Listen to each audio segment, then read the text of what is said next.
त्याला रोखठोक बोलता येते अशा एखाद्या महेश लांडगेला मी नाही समजावू शकत. कारण तो म्हणतात कळलं तत्वज्ञान, मी इथे पिंपरी चिंचवड सफरवर आहे, ते माझ्यावर बोलतात तुम्ही बोलू नका. देवेंजी प्रत्येक प्रभाग वाचायला लावतात आणि वाचताना तुमचं मत काय तर मग स्वतःचा सर्वे काय जाऊन 99% वेळा तर मॅच होतो. इतकी सर्वे एजन्सी देवेंजीची परफेक्ट. मला सुद्धा एबीचा हिशोब द्यावा लागतो, देवेंजींना सुद्धा एबीचा हिशोब द्यावा लागतो. इतकी सायंटिफिक तर वशिला विषयाला काही विषयच नाही. आम्हाला आमचे आकडे माहिती आहेत. आमचा आकडा 115च्या खाली जाणार नाही. अजितदादांचं आमचं सावरकरांवर सुद्धा दुमत आहे. दॅट इज नॉट कॉल्ड समोरच्या. अजितदादांचं आमचं जे संघाचं हेडक्वार्टर आहे, जे आमचं श्रद्धास्थान आहे, ते रेशीमबागला जाण्यामध्ये दुमत आहे. दॅट इज नॉट कॉल्ड समोरच्या. That is a political adjustment. BJP स्वतःच्या व्यक्तीवर महापौर करेल, पण काही थोडा शॉर्टफॉल झाला तर शिवसेना आहेच ना बरोबर. तर मुद्दा चालला आहे की शिवसेना बीजेपीचं सरकार बनली की नाही, तर ते महाराष्ट्रामध्ये 2929 महानगरपालिकेमध्ये बनेल. म्हणजे पुण्यामध्ये सुद्धा शिवसेना आणि भाजप एकत्र कमी पडले तर. आता श्रीकृष्णाला नाही चुकलं तर मुरली मुळाने मी कुठला आलो. आम्ही आपलं काम करत राहायचं.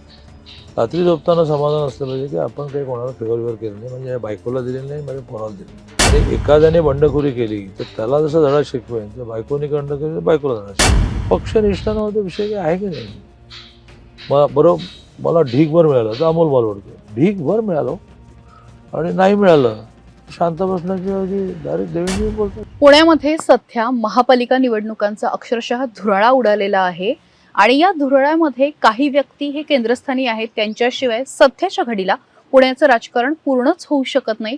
मात्र असं असतं ना की राजकारणात असल्यानंतर तुमची स्तुतीही होते आणि टीकाही होते, पण अशा वेळी समोर येऊन बोलणं फार महत्वाचं असतं. प्रत्येक आरोपाला उत्तर देणं खूप महत्वाचं असतं आणि या सगळ्या मुद्द्यांवर बोलण्यासाठी, व्यक्त होण्यासाठी माझ्यासोबत भाजपचे ज्येष्ठ नेते, कोथरूडचे आमदार, कॅबिनेट मंत्री चंद्रकांत दादा पाटील. दादा खूप खूप स्वागत. आणि इतक्या सगळी गडबड सुरू आहे त्याच्यामध्ये तुम्ही वेळ दिलात त्याबद्दल एक तर पहिल्यांदाच आभार मानते. आणि दादा मी मुलाखतीच्या सुरुवातीलाच म्हटलं की टीका होतच असते, म्हणजे राजकारणामध्ये टीका नवीन नाही, पण ज्या पद्धतीने सध्या पुण्याचं राजकारण सुरू आहे, विशेषतः म्हणजे महायुतीमध्ये एकीकडे अजित पवारांसोबत भाजप आहे, राज्यामध्ये काम सुरू आहे आणि हे होत असताना पुण्यामध्ये मात्र असं दिसत नाहीये. पुण्यामध्ये ठरलंच होतं आधी वेगळं लढायचं, पण ते असताना आता टीका मोठ्या प्रमाणावर व्हायला लागलेली आहे आणि सगळेच मैदानात उतरलेत. सुरुवातीलाच 1 महिन्यापूर्वी माननीय देवेंद्रजींनी हे क्लिअर केलं होतं की 5 वर्षाने होणारी महानगरपालिका 8 वर्षाने होत असल्यामुळे सगळ्याच पक्षांकडे डबल इच्छुक निर्माण झाले. 22ला झाली असती तर एक स्लॉट निघून गेला असता, मग फ्रेश आला असता. आता तो पेंडिंगच होता, निवडणुकीची वाट बघत बसला होता आणि नवीन स्लॉट आला. त्यामुळे प्रत्येकाकडे इच्छुकांची गर्दी असल्यामुळे आपण जर एकत्र लढत बसलो तर खूपच लोकांवर अन्याय होईल. बेटर वे, जरी सरकारमध्ये एकत्र असलो महायुती म्हणून, आपापलं वेगळे लढू म्हणजे सगळ्यांना न्याय देता येईल आणि मग नंतर कमी पडलं तर एकमेकाला सरकार बनवण्यामध्ये मदतही करता येईल. अजितदादांच्या बाबतीमध्ये असंही ठरलं होतं की त्यांची म्हणून एक वोट बँक आहे, ती बऱ्याच वेळेला बीजेपीला मिळत नाही. अजितदादा बरोबर लढले तर ती वोट बँक काँग्रेसकडे जाईल. अशी व्यवस्थित राजकारणामध्ये जी ठरते आणि त्यातला व्यावहारिक मुद्दा हाच होता की इच्छुकांची गर्दी फार वाढली. असं असताना अचानक गेले 5-6 दिवसापूर्वी अजितदादांनी पिंपरी चिंचवडमध्ये टीका केली, पुण्यामध्ये टीका केली आणि त्या टीकेची थोडी पातळी खाली जायला लागल्यानंतर सूचक का होईना आम्हालाही थोडं विरोधात बोलावं लागलं. आता ह्याच्यातून सर्वसामान्य माणूस मात्र थोडा कन्फ्यूज झाला आहे की हे सरकारमध्ये तर एकत्र आहे, एकमत टीका काय करतायत. पण बोललो नाही आम्ही तर अजितदादा म्हणतात ते खरं आहे असं होईल, म्हणून आम्हाला थोडं आमचं कल्चर सांभाळून बोलावंच लागेल. ते देवेंजीने तर इतकं कल्चर सांभाळलं की त्यांनी फक्त स्पर्श केला. माझं ही कल्चर असल्यामुळे मी फार खोलात नाही गेलो, पण हे आम्ही आणखीन कोणातरी कल्चर कमी असं नाही, परंतु ज्याला रोखठोक बोलता येते अशा एखाद्या महेश लांडगेला मी नाही समजावू शकत. कारण तो म्हणतात कळलं तत्वज्ञान, मी इथे पिंपरी चिंचवड सफरवर आहे, ते माझ्यावर बोलतात तुम्ही बोलू नको काय. असं ते गेल्या आठवड्यामध्ये जरा ठरलेली स्ट्रॅटेजी बिघडत चालली. एनिवे 5-6 दिवसातून आहेत काय काय होतं बघूया. पण मग भाजप ठाम राहणार आहे टीका न करण्यावरती, की आता उत्तर लवकर पुढच्या 5-7 दिवसात दिलं जाईल? गेल्या 2 दिवसात बहुधा अजितदादांनाही ही चूक लक्षात आली असावी, पण त्यांचा टोन खूप माइल्ड झालेला आहे हम्म, हम्म. आणि आम्हाला कोणाला डिवचण्याची सवयच नाही, चिमटे काढण्याची सवय नाही. त्यामुळे त्यांनी त्यांचा टोन माइल्ड केला असेल तर आमचाही माइल्ड होईल. दादा, त्यामुळे लोकांना याचं काही पडलेलंच नाही. लोकांना खरंय, म्हणायचं आहे की विकासावर बोला. बरोबर. 60 वर्ष सरकार असूनही यांनी विकास का नाही केला? आणि 5 वर्ष मिळाली, त्यातली 2.5 वर्ष कोविडमध्ये जाऊनही तुम्ही काय विकास केला आणि पुढे 5 वर्ष काय करणार? जी देवेंजींनी परवा कात्रजच्या सभेमध्ये विजन मांडली आणि 11 तारखेला त्यांचा ओपन इंटरव्ह्यू आहे, त्यात ती विजन मांडणार आहे. लोक म्हणतात ती मांडा. आम्हाला 72 लाखावर गेलेलं पुन्हा 1 कोटी झाल्यानंतर ज्या काही पायाभूत सुविधांचे प्रश्न निर्माण होणार आहेत, आता आत्ताच तुम्ही 34 गावं घेतली, रस्ते नाही, अंडरग्राऊंड गटर नाही, काय करणार आहे का? हे तुम्ही मांडा, बस तुमचं तुम्ही मांडत बसा. खरंय, लोकांचे प्रश्न हे आहेत. पण दादा, एक मुद्दा जो तुमच्या बोलण्यात अगदी पहिल्यांदाच आला, की इच्छुकांची संख्या खूप होती आणि म्हणजे त्या अर्थाने जवळपास भाजपकडे असं सांगितलं होतं की 2000 लोकांनी उमेदवारी 2300 जवळपास जण इच्छुक होते आणि अशातनं रांगा लागल्या त्याचे तुम्ही सगळे फोटो छापले. हो हो हो. आणि असं असताना त्याच्यातनं निवडणं किती अवघड होतं? काय नेमके त्याच्यासाठी आपल्याकडे म्हणजे काय निकष लावले? आमच्याकडे तर खूपच सायंटिफिक. मुळात तर लोकशाही भारतीय जनता पार्टी इतकी कुठल्याच पक्षामध्ये नाही. दर 6 वर्षांनी आमची मेंबरशिप होते, दर 3 वर्षांनी आमचे पदाधिकारी बदलतात नाही. किती तर बूथच्या अध्यक्षापासून राष्ट्रीय अध्यक्षपर्यंत. म्हणजे महाराष्ट्रात बूथ 1 लाख आहे, देशात बूथ 6-6.5 लाख असतील. सगळ्या 6-6.5 लाख बूथचे अध्यक्ष बदलतात, ते राष्ट्रीय अध्यक्ष बदलतो. तिकडे काँग्रेसमध्ये तर गेल्या अनेक वर्षामध्ये सदस्यता, बूथ, राष्ट्रीय अध्यक्ष काही विषयच नाही आहे. राष्ट्रवादीला तर असं काही करायचं असतं असं माहितीच नाही आहे. तर त्या पार्श्वभूमीवर आम्हाला प्रोसेस करावी लागते. प्रोसेसमध्ये पहिली गोष्ट आम्ही काय करतो की 1 रुपये न घेता इच्छा व्यक्त करणारा अर्ज भरायला लागतो. मी इच्छुक आहे, मग त्याचे इंटरव्ह्यू घेतो, त्यातून एक शॉर्टलिस्ट तयार होते. ती शॉर्टलिस्ट आम्ही सर्वेला देतो. 2300 जणांचा सर्वे कसा होणार? आम्ही प्रत्येक प्रभागामध्ये अबगडमध्ये 10-10 नावं सर्वेला देतो. सर्वेवाल्याने खूप माणसं फील्डमध्ये उतरवून सॅम्पल जास्त घेऊन ते आमच्या 10ला 1, 2, 3, 4 करून द्यायचं असतं. मग आमची पार्लमेंटरी बोर्डाची मिटिंग प्रत्येक महानगरपालिकेची देवेंजींबरोबर होते. देवेंजी आणि प्रदेश अध्यक्ष. देवेंजी प्रत्येक प्रभाग वाचायला लावतात आणि वाचताना तुमचं मत काय आणि मग स्वतःचा सर्वे काय सांगतो. 99% वेळा तो मॅच होतो. इतकी सर्वे एजन्सी देवेंजीची परफेक्ट आहे. एखाद्या ठिकाणी मॅच नाही झाला तर आमचा नेता डिबेट करतो की नाही ते सर्वेत काय दिलं माहिती आहे, पण मला हा लागेल. देवेंजी बऱ्याच वेळा लोकल लिडरशिप डिस्टर्ब न करण्याचे असल्यामुळे परिणाम होतील ते तू भोगा, ओके म्हणतात, संपली आली. मग प्रत्येक आमदाराला त्याच्या मतदारसंघात असणारे उमेदवार माझ्याकडे 24 आहेत, तर तेवढे एबी दिले जातात. 10% जास्त दिले जातात आणि असं म्हणतात की ह्या 10% जास्त दिले जातं, हिशोब द्यायला लागेल. मला सुद्धा एबीचा हिशोब द्यावा लागतो, देवेंजींना सुद्धा एबीचा हिशोब द्यावा लागतो. इतकी सायंटिफिक तर वशिला विषयाला काही विषयच नाही. म्हणजे एखाद्या ठिकाणी स्वर्गीय गिरीश बापट, स्वर्गीय मुक्ताताई टिळक यांच्या घरामध्ये आपल्याला त्या घराचं कॉन्ट्रीब्युशन नॉट ओनली पार्टी बिल्डिंगमध्ये शहर उभारणीत आहे, तर त्यांच्या घरातल्या मुलांना नाही कसं म्हणता? असं नॉर्मल इच्छुक कार्यकर्त्याला डिमेरिट वाटेल की यांचं मेरिट काय? हां, पण त्याला लॉजिक असं आहे की या 2 फॅमिलीचं पार्टी आणि शहराच्या विकासामध्ये मोठं योगदान आहे आणि त्यामुळे त्या घरामध्ये दिलं पाहिजे. असा एखादंच तिकीट हे भावनेच्या आधारे दिलं जातं. ऑल ऑन सर्वे. मला वाटतं म्हणजे गेले 2-4 दिवस ज्या काही मागे शहरातनं चर्चा होत आहेत त्याच्यासाठी हा फार महत्वाचा मुद्दा होता, जो दादाने एकदम स्पष्ट केलेला आहे. दादा, काल विकासनामा, जाहीरनामा आपण काय म्हणतो, तो काल प्रसिद्ध करण्यात आलेला आहे आणि शहराचे अनेक प्रश्न आहेत, म्हणजे वाढती लोकसंख्या आणि त्या अनुषंगाने निर्माण झालेले प्रश्न. तर त्याच्यासाठी आपल्याकडे काय काय आहे, मला थोडंसं विस्तृत ऐकायला आवडेल. मुळात आम्ही त्याला गेल्या काही वर्षामध्ये जाहीरनामाच्या ऐवजी वचननामा म्हणायचं. आपल्या हिंदू परंपरेमध्ये आश्वासन हे लोकांना जचत नाही, म्हणजे ते आश्वासन न पाळण्यासाठी असतं. शब्द कळतो लोकांना, शब्द दिला आहे आणि तो शब्द मी मोडणार नाही आणि म्हणून मग वचन दिलं आहे अशा अर्थाने आम्ही वचननामा म्हणतो. ज्यात आम्ही पुण्याचं पॉप्युलेशन केव्हा तरी 82ला मी पुण्यात यायला सुरुवात केली तेव्हा 12 लाख होतं.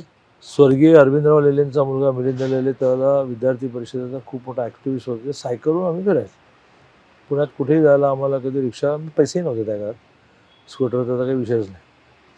ते पुन्हा आता 72 लाखावर गेलं. जरी 2011 नंतर जनगणना झाली नसली तरी दरवर्षी लोकसंख्या किती वाढते याचं एक सरासरी गणित आहे, थोडं प्लस थोडं मायनस. त्यातून ते 72 लाखावर गेले. आता जनगणना होईल तेव्हा ते क्लिअर होईल की 71 लाख आहे का 73 लाख आहे. एवढ्या प्रमाणामध्ये शहरामध्ये कुठल्याच एवढ्या फास्ट ग्रोविंग सिटीमध्ये इतक्या फास्ट इन्फ्रास्ट्रक्चरल फॅसिलिटी वाढू शकत. परिणामी पुण्याचा शहर चांगलं, सेटल व्हायला चांगलं, मग इथे IT आहे, इथे जुनी इंडस्ट्री आहे, इथे शिक्षण संस्था आहे, इथे हॉस्पिटल्स सगळं मान्य. ऋतू बॅलन्स आहेत.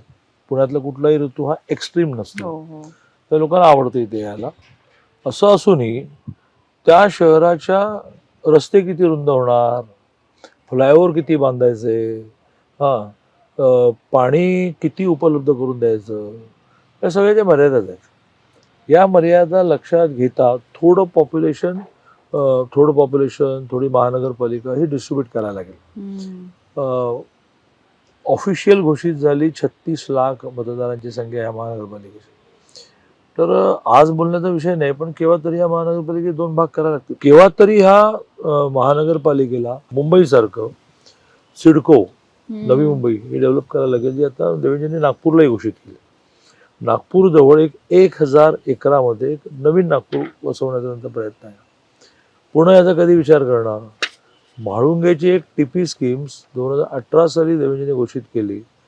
सरकार गेलं, कोविड आला, नव्यानं सरकार आलं, ते मिक्स आलं. आता देवेंद्रजी मुख्यमंत्री झाले आणि 237 वालं सरकार आलं, 237 आमदार आलं. आता देवेंद्रजींनी परवा नागपूरला PMRDच्या बैठकीमध्ये अक्षरशः धारे उधळलं ऑफिसरचं आणि महिन्याभरात मला की म्हाळुंगेची TP मध्ये 5 लाख लोक जातील. पण रस्ते चांगले झाले, मेट्रो झाली, बसेस इलेक्ट्रिकवरच्या आल्या, तर म्हाळुंगे काय आणि सदाशिव पेठ काय फरक पडतो. त्यामुळे लोकांची सुद्धा मानसिकता ही आता अशी केली पाहिजे की आता पुणे कोथरूड सदाशिव पेठ असं न करता जिथे चांगल्या सुविधा देता येतील, तसं बाणेर बालेवाडी आहे. तर बाणेर बालेवाडी आता वाढलं, पण बाणेर बालेवाडीमध्ये अतिशय प्लॅनिंगने रस्ते झाले, पिण्याच्या पाण्याच्या व्यवस्था झाल्या, काही थोड्या अपुऱ्या पडायला लागल्या, कारण आता एकदम 32 मध्ये इमारती व्हायला. आणि त्यामुळे पहिला बेसिक विचार हा केला पाहिजे की एक महानगरपालिका चालणार आहे का. पहिला बेसिक विचार केला पाहिजे की 1 कोटीच्या दिशेने पॉप्युलेशन जाईल, ते पॉप्युलेशन नारायणपेठ, सदाशिवपेठ, कोथरूडमध्ये फिरवायचं आहे का लोकांची मानसिकता अशी करायची की बरं आता जवळजवळ अटल सेतूमुळे आणि आता मिसिंग लिंकमुळे मुंबई आणि पुणे 2.5 तासावर आलं. मग तुम्ही जरा तळेगावकडे राहायला गेलात, म्हणजे हवं तर असं करावं की मुंबईने नवी मुंबई करताना मुंबई ठेवलं, नवी मुंबई केलं, तर नवी पुणे म्हणा. त्या लाईन्सवर देवेंद्रजी खूप विचार करतायत. इतकी वाहनं आत यायलाच कशापर्यंत, काही कामच नाही. मग रिंग रोड सँक्शन झाला, ॲक्विजिशन झालं, टेंडर निघालं, काम सुरू होईल, 2-2.5 वर्षात रिंग रोड झाला की ज्या वाहनांना आत काही काम नाही, ती आत आली नाही, तर ट्रॅफिकचा प्रॉब्लेम संपेल. फ्लायओव्हर ब्रिजेस वाढवले, त्याच्यापेक्षा किती वाढवायचे, म्हणून मग भुयारी रस्त्यांचा प्रस्ताव आला, एकदम ट्रॅफिक संपेल. मुंबईमध्ये मरीन लाईन्सला लागून जो भुयारी रस्ता तयार झाला कोस्टल, त्यामुळे लिटरली मरीन लाईनला आत घुसलो तर 3-4 मिनिटांमध्ये आपण सिलिंगला बाहेर पडतो. इथे समजा पहिला रस्ता देवेंद्र चौकीमध्ये शनिवारवाडा टू स्वारगेट आहे, तिच्यात वरती सगळं चालू राहणार मेट्रो. आणि ज्यांना मध्ये काही कामच नाही आहे त्याने कशाला सगळ्या रांगेत जायचं, पण डायरेक्ट स्वारगेटलाच काम आहे, सातारा रोडला जायचं आहे. तर त्याचा पहिला बहुतेक ते घोषित करतायत, शनिवारवाडा टू स्वारगेट. असा पाण्याचं असं, सिवेजचं असं, सगळ्याचा असा विचार करायचा. पाण्याचं उदाहरण होतं की आम्ही पिण्याच्या पाण्याचा उपयोग कपडे धुण्यासाठी, गाड्या धुण्यासाठी, गार्डनसाठी, फ्लशसाठी करायचं आहे का 1800 कोटीचे STP झाले. त्या STP मधून निर्माण होणारं पाणी 100 लिटर पाणी वापरलं, 80 लिटर रियूज होतं. प्यायला नका वापरू. सिंगापूरमध्ये प्यायलाही वापरतात. हो. आपल्याकडे पाऊस भरपूर आहे, फ्रेश वॉटर आहे. पण एक लाईन घराघरामध्ये फ्लशसाठी जाऊ दे ना. चाकण MIDC 3 TMC पाणी घेतं, तर ते रियूज पाणी जाऊ देत. म्हणजे ते 3 TMC पिण्याचं पाणी इकडे येईल.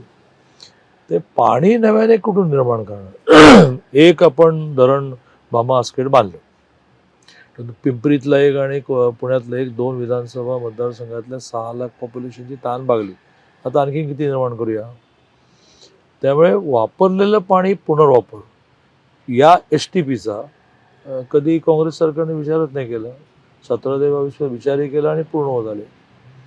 एक कुठेतरी लांब पाण्याची टाकी, अख्ख्या शहरभर पाणी, हे प्रॅक्टिकलच नाही.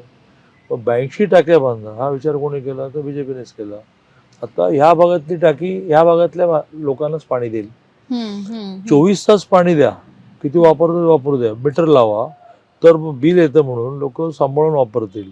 24/7 24 तास पाणी, हा विषय कोणी आणला?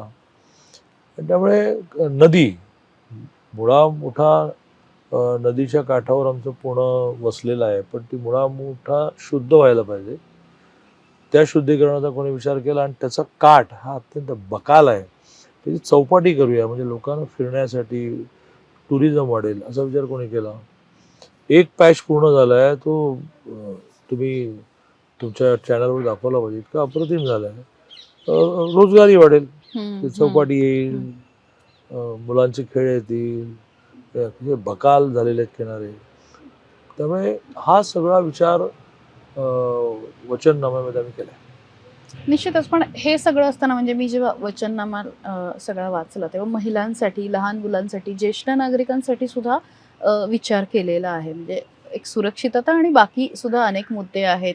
रोजगारासारखं आहे, लहान मुलांसाठी पार्क आहे, तर ते सुद्धा महत्वाचे मुद्दे वाटले.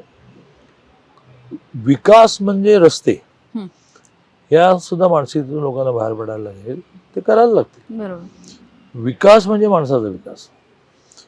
मग आज महानगरपालिकेमध्ये स्किल डेव्हलपमेंटची मोठी योजना चालू आहे, ती स्ट्रेंथन करायला लागेल. स्किल डेव्हलपमेंटने काय होणार? त्याला लोनची व्यवस्था केली पाहिजे. मग महानगरपालिकेची स्वतःची एक बँक करावी, 3% व्याजदराने कर्ज द्यावं. महानगरपालिकेने 8 विधानसभांमध्ये 8 मॉल बांधावेत, जे केवळ महिला बचत गटाची साहित्य वस्तू विक्रीला असेल, ज्या डिपॉझिट नाही आणि भाडं नाही. अरे 8-8 मजली उंच बांधा मॉल, आणि लोकांना सवय लावा की ते चांगल्या वस्तू मिळतात. या लाईन्सवर सुद्धा महानगरपालिकेने काम. ज्येष्ठांचा विषय, आम्ही एक पर्सनल प्रायव्हेटली भुगावला एक ज्येष्ठांसाठी रिसॉर्ट बांधलेलं, टोटल फ्री, फक्त खाण्यापिण्याचे पैसे द्यायला लागतात. आणि इतकी ऍक्टिव्हिटी करून घेण्यासाठी इव्हेंट मॅनेजर महिला आहे की त्याचे फोटोग्राफ रात्री बघताना हसून हसून पोट दुखतं की नाचतायत काय आणि गातायत काय, कविता काय म्हणताय. ऑल फ्री, 100ची कॅपॅसिटी आहे. गेल्या 3 वर्षामध्ये 20,000 लोक येऊन गेले आणि रस्ता क्रॉस केला की भुगवलाय. मग अशी त्याला मी निसर्ग छाया नाव दिलं. निसर्ग छाया 10 व्हायला अडचण काय? महिलांचं आमचं मानसी नावाने योग प्रशिक्षण चालतं, त्यात ते 42 क्लासेस आता झाले आणि 3300 महिला झाल्या. काल त्यांचा एकत्र रथसप्तमी निमित्ताने सूर्यनमस्कारचा कार्यक्रम झाला. बघण्यासारखा कार्यक्रम होता. सगळ्या 3300 जणी सूर्यनमस्कार घालतात. आधी 1 तास खूप सुंदर भजन झालं. शाळांमध्ये आता आम्ही लाठीकाठीचं प्रशिक्षण इन्फॉर्मली द्यायला सुरुवात केली. हे कुठलेही गव्हर्नमेंट प्रोजेक्ट नाही. याला त्या कामाला एक वेगळा ट्रस्ट आहे, जसं योगाला मानसी आहे. आता आमची लाठीकाठीची प्रशिक्षण घेणारी संख्या मुलींची व्यवसायात 5000 झाली. तर हे सगळेच प्रोजेक्ट महानगरपालिकेला शिफ्ट करतायत, ज्याला रस्त्याच्या तुलनेने गटाच्या तुलनेने पैसे कमी लागतात. आमचं एक सुखदा नावाने काम चालतं, ज्याच्यामध्ये प्रेग्नन्सीपासून डिलिव्हरीपर्यंत सगळे खर्च आम्ही करतो. 20 मोठी हॉस्पिटल ऑप्शन देतो तिला दुसऱ्या महिन्यामध्ये. त्यात दीनानाथ पण आहे, सह्याद्री पण आहे, संजीवन पण आहे. 1 रुपया आम्ही घेत नाही. त्यातून त्या सर्वसामान्य झोपडपट्टीतल्या महिलेला माझी डिलिव्हरी देण्यात नाही झाली, हा आनंद तुम्ही कधी देणार आहात?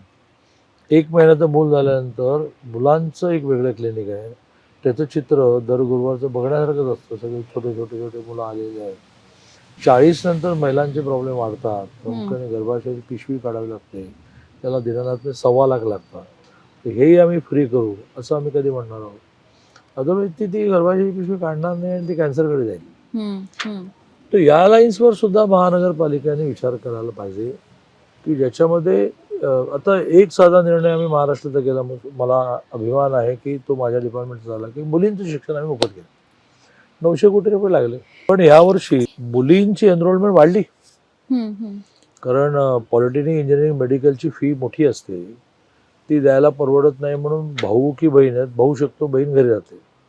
आता ती घरी भांडते की मला फी भरावी लागणार नाही. 900 कोटी लागतात. आम्ही एक निर्वाह भत्ता नावाची योजना आणली की ज्यांना हॉस्टेल मिळणार नाही त्यांना दरमहा 6,000 10 महिन्याचे 60,000 रुपये, की ज्यात त्यांनी रूम घेऊन राहावं, मेस लावावी. 4 जणी किंवा 4 जण एकत्र रूम घेऊन राहिले तर 24,000 त्यांना पॉकेट मनी म्हणून उरतातच. रूमचं भाडंही झालं, मेसचं बिलही झालं आणि पैसे राहिले. आता ही निर्वाह भत्ता ही सगळ्या महानगरपालिकेने इतकी स्ट्रॉंगली चालवायची की आमच्या शहरामध्ये कुठलाही मुलगा मुलगी हॉस्टेल नाही तर निर्वाह भत्तेमध्ये जॉईन होईल. त्याला काय अडचण आहे. 9,000 कोटीचं आपलं बजेट आहे पुण्याचं, आणि माझ्या माहितीप्रमाणे मुंबईचं तर 1,38,000 कोटी आहे. पण यावर खर्चच होत नाही. ज्येष्ठ नागरिक, महिला, लहान मुलं. कोल्हापूरमध्ये 103 झोपडपट्ट्यांमध्ये पुन्हा एकदा माझी प्रायव्हेटली खेळघर नावाने केंद्र चालतात. रोज 2,200 पोरं असतात की ज्याच्यामध्ये अभ्यासही करून घेतो आणि खेळाच्या माध्यमातून बुद्धीचा विकास करतो.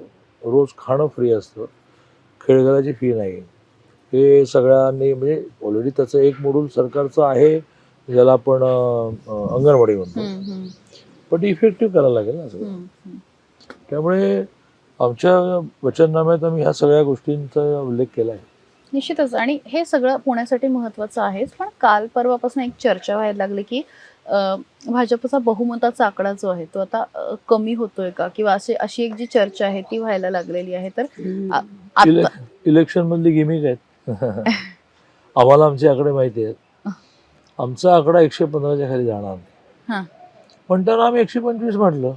आता 125शी तुलना करून तुम्ही म्हणालात की यांचा आकडा 115ला गेला, 83लाच महापौर होतो.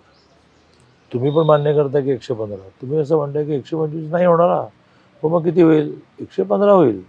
म्हणजे काय, तर 83ला महापौर आहे आणि आमचे 115 होईल. काही कुठे कमी झाले, हे कमी नाही. आणि पिंपरी चिंचवडमध्ये काय परिस्थिती? पिंपरी चिंचवडची महानगरपालिका 128 आहे, आपली 165 आहे. इथे 83ला महापौर होतो, तिथे 64ला महापौर होतो, 64ला महापौर. 70च्या खाली तरी काही जाईल बीजेपी स्वतःच्या ताकदीवर, प्लस RPI आहे. आणि तुम्हाला एक सांगतो की कमी पडणार नाही, परंतु जे नॅचरली झालं नाही. पण युतीच्या बाबतीत देवजे म्हणाले किंवा शिवसेनेवर युतीवाला पर्याय नाही. काही ठिकाणी झाली, मुंबईत झाली, ठाण्यात झाली, कोल्हापूरला झाली, पुण्यात नाही झाली. सत्ता बनवताना सुद्धा तो फॅक्टर समविचारी म्हणजे काय, तर अजितदादांचं आमचं सावरकरांवर सुद्धा दुमत आहे. दॅट इज नॉट कॉल्ड समविचारी. अजितदादांचं आमचं जे संघाचं हेडक्वार्टर आहे, जे आमचं श्रद्धास्थान आहे, ते रेशीमबागला जाण्यामध्ये दुमत आहे. दॅट इज नॉट कॉल्ड समविचारी. तर that is a political adjustment. समविचारी म्हणजे काय, तर रेशीमबागमध्ये नागपूरला आमच्या RSS हेडक्वार्टरमध्ये आमच्या आधी एकनाथ शिंदे जातात. दॅट इज कॉल्ड समविचारी. सावरकरांना कोणी बोललं तर ते थोबडावतातच, कारण त्यांची कार्यपद्धती आहे. आम्ही निषेध नोंदवतो, ते थोबडावतात. तर त्या समविचारीवर युती व्हावी हा देवेंद्रचा आग्रह होता. त्या समविचारीवर आता मुंबईमध्ये BJP स्वतःच्या ताकदीवर महापौर करेल, पण काही थोडा शॉर्टफॉल झाला तर शिवसेना आहेच ना बरोबर. तर मुद्दा चालला आहे की शिवसेना BJPचं सरकार बनेल की नाही. तर ते महाराष्ट्रामध्ये 2929 महानगरपालिकेमध्ये बनेल. म्हणजे पुण्यामध्ये सुद्धा शिवसेना आणि भाजप एकत्र कमी पडले तर कमी पडले तर येऊ शकतो. तसं 14ला युती तुटली, हो. बीजेपीचे 122 आल्या, शिवसेनेच्या 63 आल्या, सरकार बनायला 20 कमी पडत होते. आम्ही शिवसेनेमध्ये युती केली, त्यांना खाती दिली आणि 5 वर्ष उत्तम चाललं. नंतर असंच चालायला हवं होतं. त्याही उद्धवजींना मुख्यमंत्री होण्याची स्वप्न पडली. ओके देतो म्हटल्यानंतर कुठलाच प्रस्ताव ते मान्य करणार. आता आदित्यला उपमुख्यमंत्री करू, मग बघूया 2.5 वर्षाने हे ते ॲक्सेप्ट करणार आणि त्यांना टेम्प्ट केलं शरद पवारांनी. इकडे इकडे इकडे इकडे ते गेले आणि पूर्ण महाराष्ट्राचा सत्यानाश झाला. खूप प्रोजेक्ट मेट्रो फिट्रो थांबले, स्वतःचं नुकसान करून घेतलं. हां, ज्या राज ठाकरेंना धक्के मारून बाहेर घालवलं त्यांना पुन्हा बरोबर यावं लागलं. स्थिती कोणी आणली? बीजेपीचा काहीच फरक पडत नाही. बीजेपीमध्ये टीम वर्क आहे. एक गेला दुसरा, दुसरा गेला तिसरा. टिकावेत म्हणून सगळ्यांचे प्रयत्न असतात. पण इंग्लिशमध्ये वाक्य आहे की everyone is important but no one is indispensable. प्रत्येक माणूस महत्त्वाचा पण अपरिहार्य नाही. तर तुम्हाला तर अपरिहार्यच आहे ना राज ठाकरेंवर. काय मनापासून राज ठाकरेंबरोबर घेतलं, मग 20 वर्ष का नाही एक माझ्या घरी जात होता. एक संधी दोघे सोडत नव्हते एकमेकावर टीका करण्याची.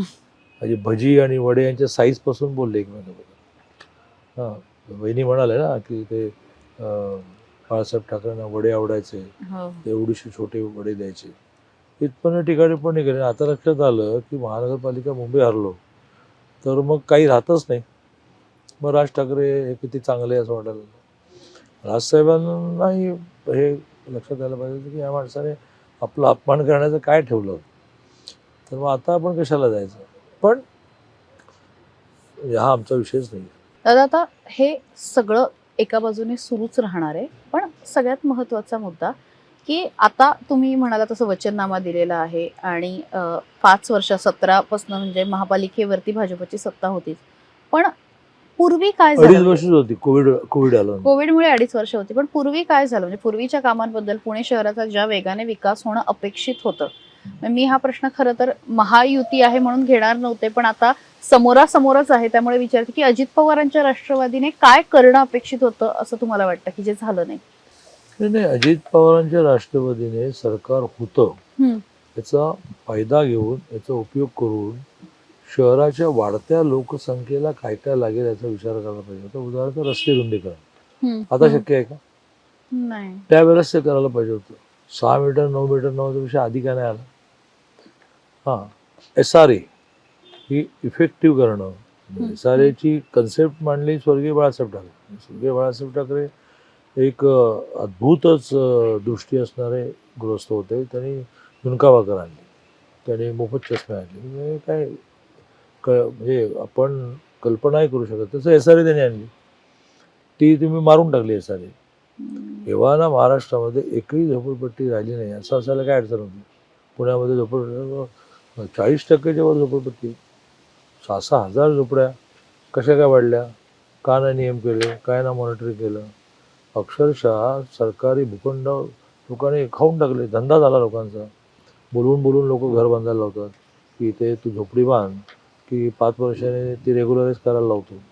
मधल्या काळामध्ये त्यांना रेशन कार्ड द्या वगैरे वगैरे. तर तेही बिचारे कुठून ते मराठवाड्यातून आणि विदर्भातून आलेले त्यांना रात्रीचं डोकं टेकायला जागा मिळाली. चला मिळाली ना, सरकारी जागा हडप केल्या ना, मग त्याची SRA करा. SRA मधले नियम हे काल परवा देवेंद्रजींनी बदलले. 80% संमतीशिवाय SRA होणार नाही. हा कुठला नियम काढला? देवेंद्रजींनी 50%वर आणला. अनेक SRA अडकले. त्याच्यात दादा मंडळी डेव्हलप झाली. माझ्याकडे 10% आहेत, कोणाला हवेत का, दे पैसे, हे त्याचं निर्माण झालं. काही SRAचा जो गरिबांसाठीचा झोपडपट्टीवाल्यांचा जो स्लॉट आहे ते घ्यायला का काय, त्याच्या क्वालिटीचा काय नाही आग्रह धरला तुम्ही. त्यांना नंतर मेंटेनन्सचे पैसे भरता येत नाही म्हणून लिफ्ट बंद पडते, कचऱ्याचे ढीग्स असतात. तुम्ही त्यांना जे नवीन नियमामध्ये देऊन आले तुम्ही त्यांना त्याच SRA बिल्डिंगमध्ये कमर्शियल कॉम्प्लेक्स काही देऊन याचं भाडं ह्याच्यामध्ये जाईल, काय म्हणूया मेंटेनन्समध्ये. असं काय नाही केलं. काय गृहीत धरलं की ते दरमा 300 रुपये देणार आहेत. बोंबल्याला दरमा 300 रुपये दिले तर त्या 300 रुपयामध्ये त्यांच्या घरातले तांदूळ आणि गहू येतात, ते कशाला देत राहतील. थकलेत पैसे लोकांना, बंद पडलेत लिफ्ट. मध्ये हेमंतच्या म्हणजे कसब्याच्या बाय इलेक्शनच्या वेळेला एका SR मध्ये गेलो, 14 मजली बिल्डिंग बांधून ठेवली, लिफ्ट कधीच चालू नसते. 2 दिवस आधी एक बाई ही 14व्या मधून खाली आणेपर्यंत तिचं बाळ पोटात गेलं. ही कसली SRA करता तुम्ही? तिकडे मात्र श्रीमंतांची घरं, ती खूप सुंदर घरं. हे करायला तुम्हाला कोणी अडवलं होतं? म्हणजे देवेंद्रजी लागतात SRAचे नियम बदल करायला. देवेंद्रजीने SRAचा नियम केला की गव्हर्नमेंट लँडवर ती झोपडपट्टी असेल तर NOC मागायची आणि नाही मिळाली तर 1 महिन्यानंतर ती मिळाली गृहीत धरायची. हे कोणी केलं? अदरवाईज आम्ही गव्हर्नमेंट डिपार्टमेंट NOCच द्यायचं. ते म्हणतात पण आम्ही उड्डाण पूल बांधले, हे केलं, शहर बांधले आणि तोडायला लागले. No planning. विद्यापीठ चौकातलं बांधला कोणी? तोडावा का लागला? पैसे कोणाचे वाया गेले? मग आता आणि कॉन्ट्रॅक्टरला शिवाय देऊन मोकळं व्हायचं. कॉन्ट्रॅक्टर कोण? राज्यकर्त्यांना, राज्य चालवताना सगळं कळलं पाहिजे. देवेंद्रजींना खूप कळतं आणि त्यामुळे आज कुठल्याही विषयावर इन्व्हेस्टमेंटपासून ते एखाद्या DP पर्यंत. DP तुमचा 20 वर्ष का नाही झाला सँक्शन? दर 10 वर्षांनी DP झाला पाहिजे, नाही झाला. तो देवेंद्रच्या काळातच झाला. ही खूप मोठी यादी आहे. निश्चितच दादा. म्हणजे मला अगदी शेवटच्या 2 प्रश्नांकडे मी येते. त्यातला प्रश्न म्हणजे आपण म्हटलं की 2000 लोकांच्या मधनं त्याचं छाननी करून उमेदवारी देणं, पण जेव्हा अशावरनं जेव्हा आरोप होतात, म्हणजे आम्ही जेवढं बघितलं तेवढं की पुण्यामध्ये 2 नेत्यांवर सर्वाधिक टीका झाली, आरोप झाले. ते एक होते की खासदार मोहोळ आणि दुसरे आपण. काय म्हणजे तुमचं काय उत्तर आहे? कसं आहे की न्यायाधीश जेव्हा न्यायालयात निर्णय देतो तर तो दोघांना न्याय देऊ शकत नाही. एकाला न्याय मिळतो आणि दुसऱ्याला अन्याय मिळतो. न्याय मिळणारा एक पेढा आणून देत नाही. अन्याय ज्याला होतो त्याच्या अगेन्स्ट निर्णय लागला तो म्हणतो की न्यायाधीशाने पैसे घालले. म्हणून मग न्यायाधीशाने न्याय देण्याचं काम सोडून देऊन चालत नाही. अर्ध्या मिनिटाची गोष्ट सांगायची झाली तर ज्या वेळेला महाभारत संपलं आणि हजारो लोक मारले गेले, दोन्हीकडे मारले गेले, कौरवी मारले गेले, पांडवही मारले गेले, अनेक महिला ह्या विधवा झाल्या, तर त्यांनी दोष श्रीकृष्णाला दिला. श्रीकृष्णाला महाभारत म्हणजे ते युद्ध टाळता आलं असतं का? कुठेतरी ओनस घ्यावाच लागतो. हो मी केलं, काय म्हणायचं तुम्हाला? माझ्या घरामध्ये नाही केलं. म्हणजे श्रीकृष्णाबद्दल द्वारकेमध्ये इतका अनरेस्ट निर्माण झाला की श्रीकृष्णाने एका मित्राला असं म्हटलं की मृत्यूनंतर माझे अंत्यसंस्कार द्वारकेच्या बाहेर कर. श्रीकृष्णाचे अंत्यसंस्कार द्वारकेच्या बाहेर आहेत. आता ते श्रीकृष्णाला नाही चुकलं तर मुरलीमुळाने मी कुठला आलो? आम्ही आपलं काम करत राहायचं. रात्री झोपताना समाधान असलं पाहिजे की आपण काही कोणाला फेवर केलं नाही, म्हणजे बायकोला दिलेलं नाही, माझ्या पोराला दिलेलं नाही. आणि एखाद्याने बंडखोरी केली तर त्याला जसं धडा शिकवेन, तर बायकोने बंड केली तर बायकोला धडा शिकवेन. पक्षनिष्ठांमध्ये विषय काही आहे की नाही? बरोबर मला ढीगभर मिळालं तर अमोल बालवडकर, ढीगभर मिळालं आणि नाही मिळालं शांत बसण्याची ऐवजी डायरेक्ट देवेंद्रजी बोलतात. या देवेंद्रजींची महाराष्ट्र इमेज अशी झाली की सभागृहात उभे झाले तर सगळेजण न सांगता बसतात. हे देवेंद्रजी उभे राहिले, देवेंद्रजी बोलले बसा बसा बसा. आणि देवेंद्रजीने विश्वासघात केला. कोण तू विश्वासघात केला? मला काही कळत नाही. तर मिळालं तर पेढा नाही मिळालं तर शिव्या. जया अंगी मोठेपण तया यातना कठीण. मी तर काय, मी ह्या सगळ्याच्या वरच गेलो. अण्णा आमचं जरा अस्वस्थ होतो. यांना म्हणजे कशाला अस्वस्थ, तुझी बायकोला तिकीट दिलं का म्हटलं. शेवटचा प्रश्न, तुम्ही खरं तर बोललेले आहात पण तरीही, की म्हणताय की 100 तर भाजप नक्की, म्हणजे पुणे महापालिकेमध्ये 115. शेवटी पुणेकरांना काय आवाहन कराल की कुठले मुद्दे लक्षात घेऊन त्यांनी मतदान करायला हवं?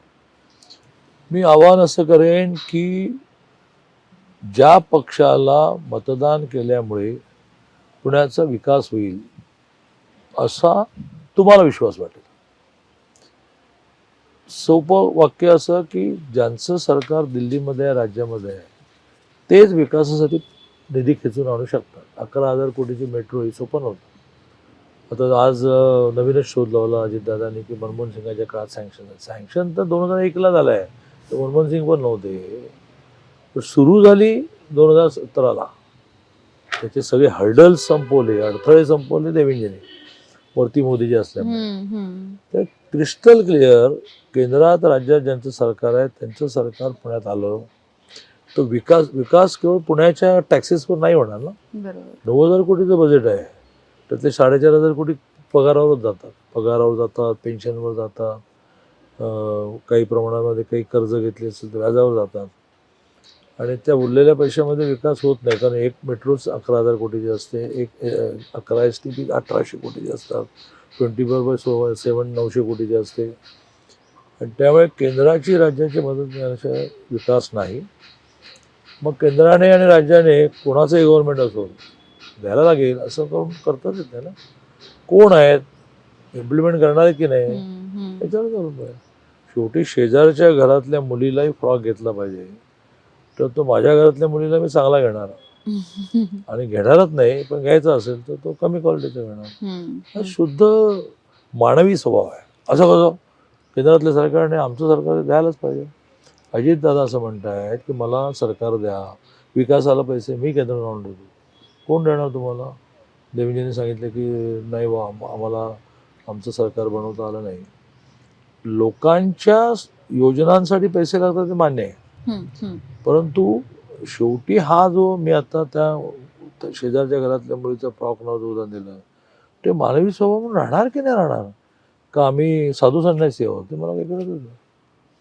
त्यामुळे केंद्रात राज्यात सरकार असणाऱ्या भारतीय जनता पार्टीलाच पुण्यामध्ये सरकार द्या आणि ते काठावरचं बहुमत देऊ नका, नाहीतर रोज पळवापळवी होईल. आज महाराष्ट्रामध्ये पळवापळवीच नाही, कोणाला नाराज होऊन जायचं तर जाओ, कुछ फरक नाही पडता. अशा स्थितीमध्ये जेव्हा सरकार असतं तेव्हा ते स्टेबल गव्हर्नमेंट होतं, चांगलं काम करू शकतं. मी नेहमी असं म्हणते की महाराष्ट्रामध्ये खूप कमी नेते आहेत जे अत्यंत स्पष्ट बोलतात आणि त्यांच्या भूमिकेपासून कधीही हलत नाहीत. जे आहे जसं आहे तेवढ्या स्पष्टपणे उलगडवून दाखवतात. चंद्रकांत दादा पाटील हे त्यापैकी एक नाव. दादा वेळ दिलात आणि अगदी स्पष्टपणे बोललात. मनापासून आभार. थँक्यू.